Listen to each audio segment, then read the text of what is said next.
நாம தினந்தோறும் தொடர் திட்டங்களை செயல்படுத்துகிற காரணத்தால் தான் எதிர்கட்சிகள் என்ன சொல்றதுன்னு தெரியாம விரக்தியில பெருமை பிடிச்ச மாதிரி இருக்கிறாங்க.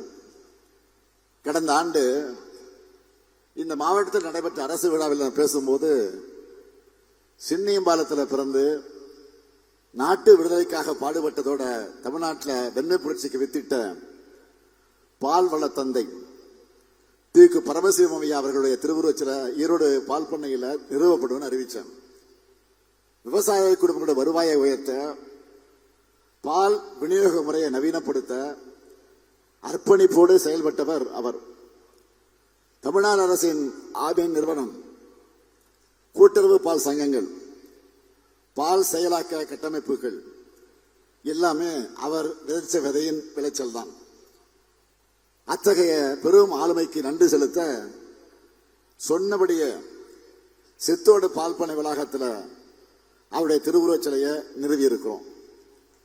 தன்னை மேற்கு மண்டலத்தைக்காரன் சொல்லிக்கக்கூடிய எதிர்கட்சி தலைவர் திரு பழனிசாமி இந்த மண்டலத்துக்கு இது போன்ற செயல்களை செஞ்சாரா அப்படின்னு நான் கேட்க விரும்புறேன். இல்ல, அவர் செஞ்சதெல்லாம் என்ன?